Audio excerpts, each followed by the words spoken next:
I was shocked when I first came across this. I first encountered it when I was investigating the grooming gangs in London. So Maggie's has direct personal experience of these being used as a cover-up tool. As a cover-up? As a cover-up tool. So the example that she has was she was investigating a grooming gang that was operating in Manchester, and she had evidence of this gang, multiple counts of child rape. They're like, oh, we've dealt with that job. We've issued some of the subjects these child abduction warning notices, the pedo-ASBOs. Prime Minister Keir Starmer, how is he involved in all of this? This grooming gangs is something that he has built his reputation on. He's come out and he's talked about, I picked up the file on Rochdale and I've got my record. Guess what, Mr. Starmer? We're having a close look at that. And what we find you might not like, but the British public needs to know about it. What I will say is we're going to keep digging and we're going to find more. So, Starmer and Number 10, they're aware of your investigation. What's been their response to it? Well, got some breaking news for you, JJ.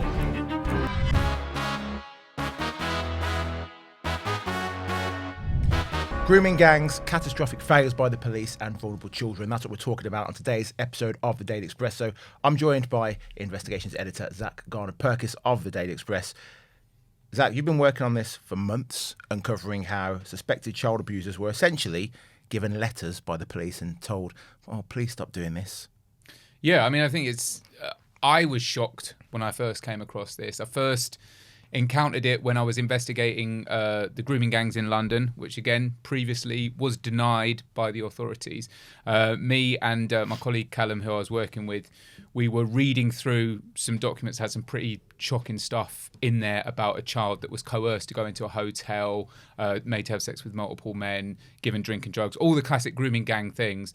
And then what really stood out was what one of the officers did, which was they said, why don't we give one of the suspects a child abduction warning notice? And we were like, what's that? Child abduction warning notice. Right. I never heard of that before. Yes. Well, few people have, but it's actually the most used disruption tactic that the police take. So when what will often happen is that an adult will have an inappropriate relationship with a child. Actually, in fact, when the police come across it, normally it's further down the line than that. And, well, what our research showed was a lot of the time the police come to it and they have the sense in their mind of it's very hard to prosecute these cases. Mm-hmm.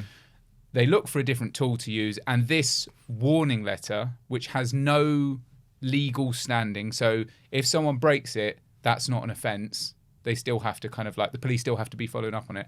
They would use that. So they would use it. It's a very easy way to make it seem like something's happening, but actually it doesn't do anything. So it's no different from the cops knocking on a pedo's door and saying, we know you're a paedophile. Will you stop it now, please?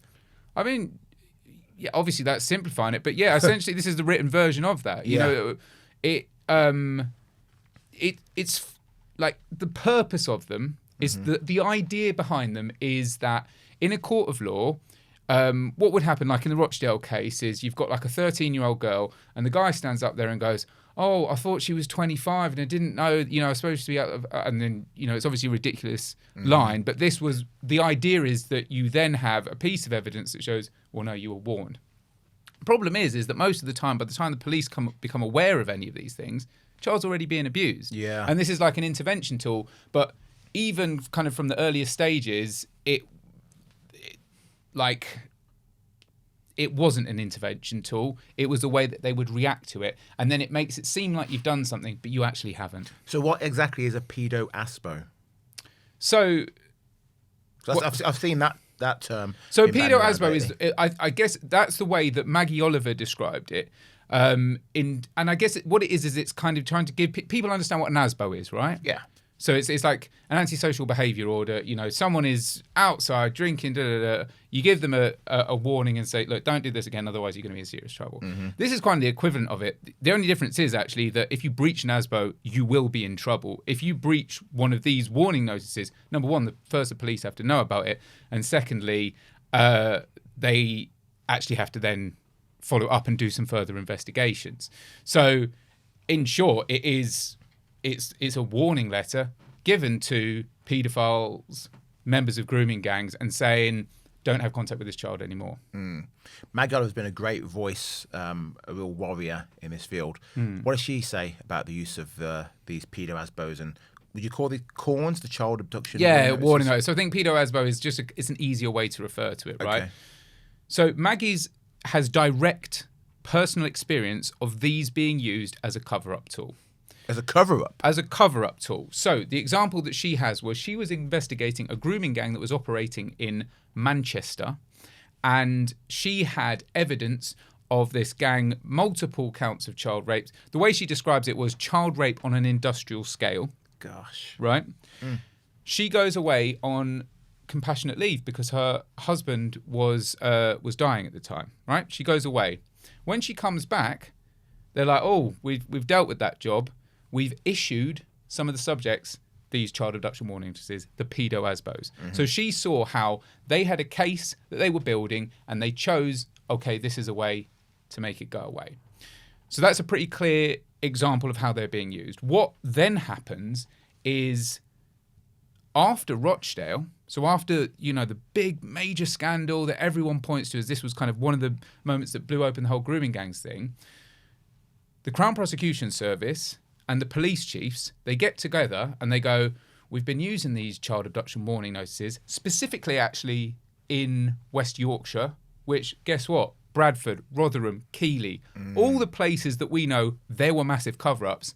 They've been using them there and they go, they're very good to use in these large-scale grooming cases, but it's local versions, they're not standardised. So they essentially issue a template for all police forces to use, and they get used tens of thousands.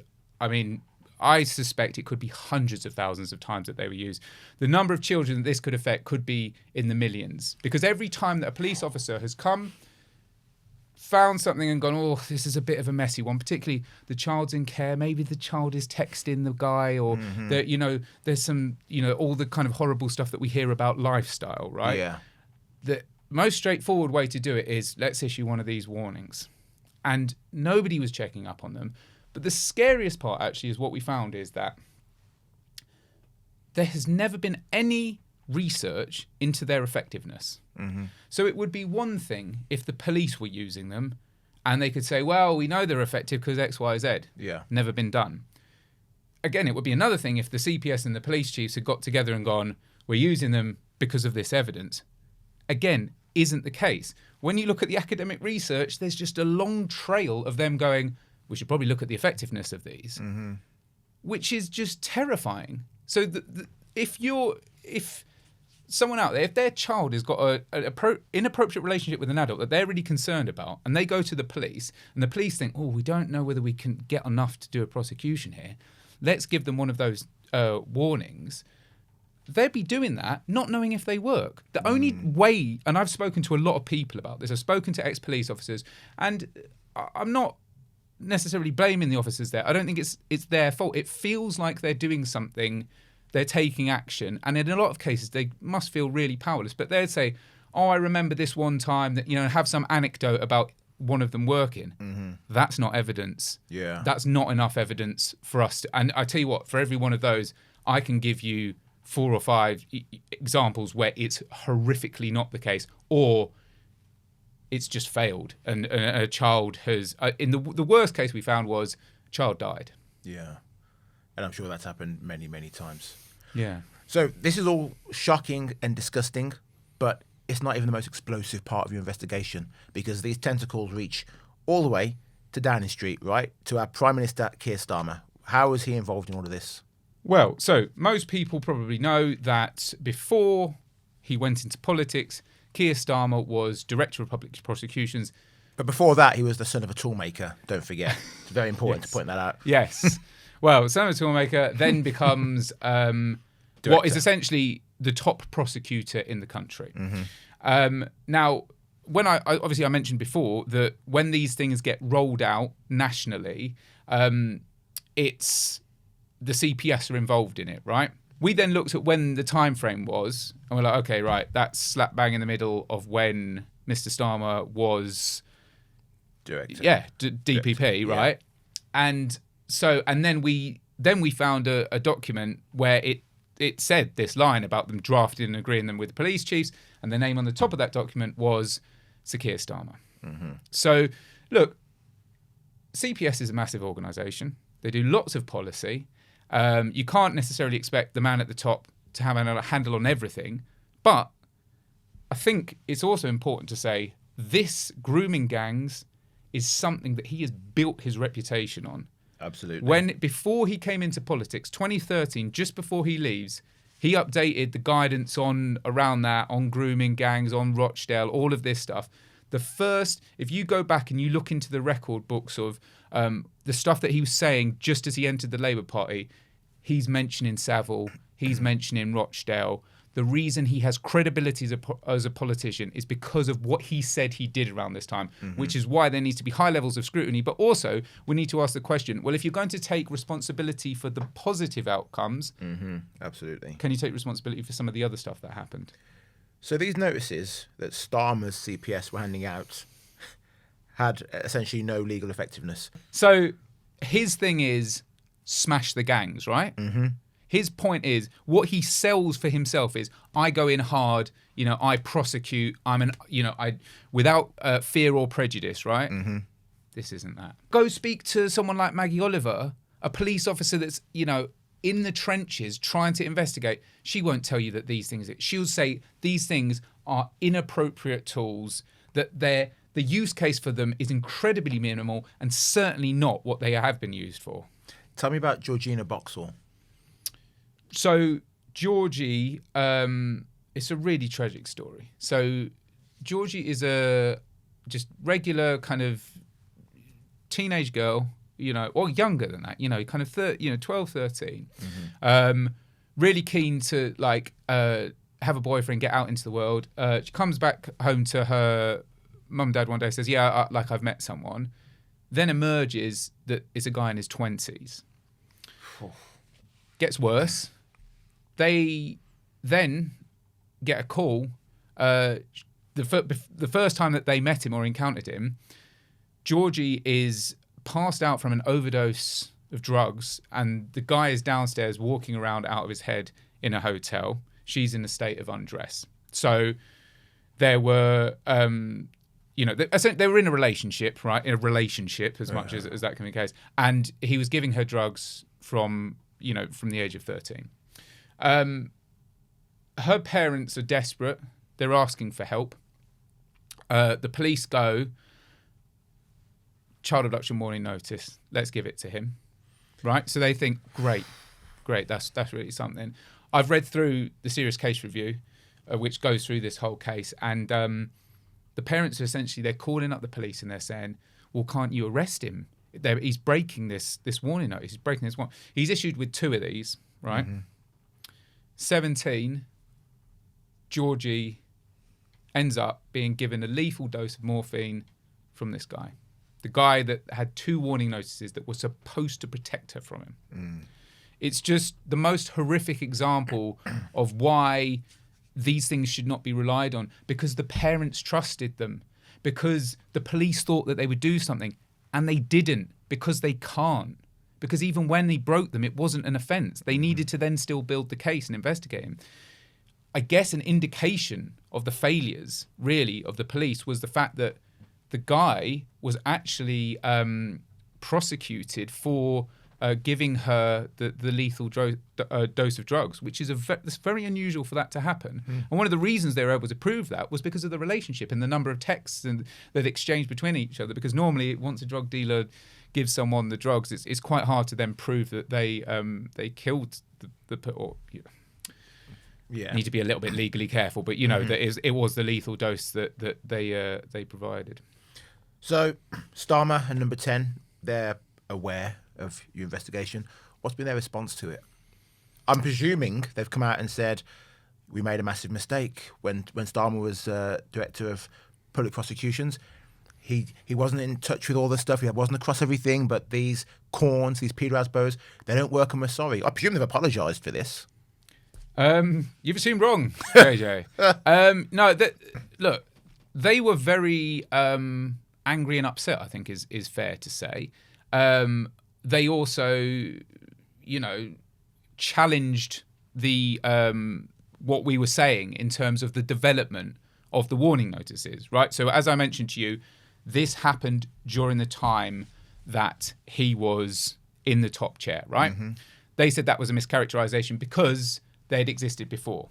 They did exist before. We're not contesting that. And so when we went to publish the first story, we just had this one document that mentioned the drafting and agreeing, but it was there. It was clear in black and white. Well, got some breaking news for you, JJ. After publishing it, Callum, my colleague who was working on it, came across the CPS guidance published in 2012, right? Mm-hmm. Bang on when Starmer was there, right? Yeah. They said it was a mischaracterization. Well, in here, it describes how they need to create a, essentially a national version because of these regional differences that were occurring. And guess what? They've also got in the annex a literal template for, and this is the first one that you will find in any national documents, for the warning notice. So to say it was a mischaracterization about the development, we never said that Starmer created them. We said that it was that oversaw the widespread use of them. This is clear. It's black and white. We've gone back to them again, and they've said, they existed beforehand. They've not added. They've not given us an explanation for saying why they claimed in the first place that we mischaracterized them. But it's there completely. Those are the templates. And guess what, right? When I had a look at this, I got sent through from Georgie's mum the child abduction warning notice that was issued to the guy to stop him seeing Georgie. Guess what? It's got the same wording. It's this. Good grief.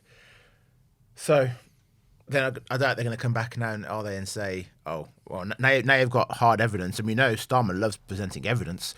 They're not going to come forward and say that, yeah, okay, we were wrong, we lied, this wasn't a mischaracterization. Actually, it was very accurate. I can't speculate on what they'll do, but what I will say is we're going to keep digging, and we're going to find more. Good. We will find more, and there is more. And he's come out and he's talked about, I picked up the file on Rochdale and I've got my record. Guess what, Mr. Starmer? Mm-hmm. We're having a close look at that. Mm-hmm. And what we find you might not like, but the British public needs to know about it.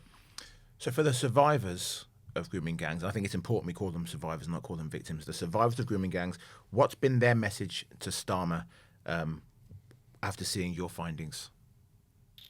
I mean, so I spoke to Eliane Reynolds, who was one of the people that quit the inquiry. And you know what? She wasn't actually surprised. She wasn't actually surprised. It was like, she said to me, she said, Starmer is weak. And this just looks like another weak thing that they would do to deal with this problem. And I think she put it best when she goes, when you hand one of these warning notices out, you're basically giving a paedophile a letter and saying, continue. And so, yeah, I mean, that's the saddest thing, actually. They're not surprised. When I showed it to Maggie Oliver, she wasn't surprised. Yeah. What does that say? Not good things. No.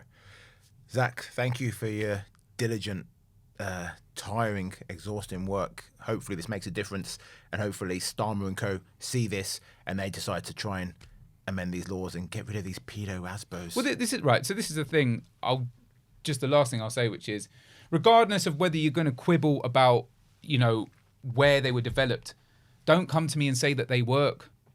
Like, at least just at the bare minimum, they can do some proper independent research and then decide whether this is the best tactic that they should be using. Because as far as I can see, it's not. Thank you for watching this Daily Expresso. Leave your comments below, like, share, subscribe, and hit the hype button. Bye-bye.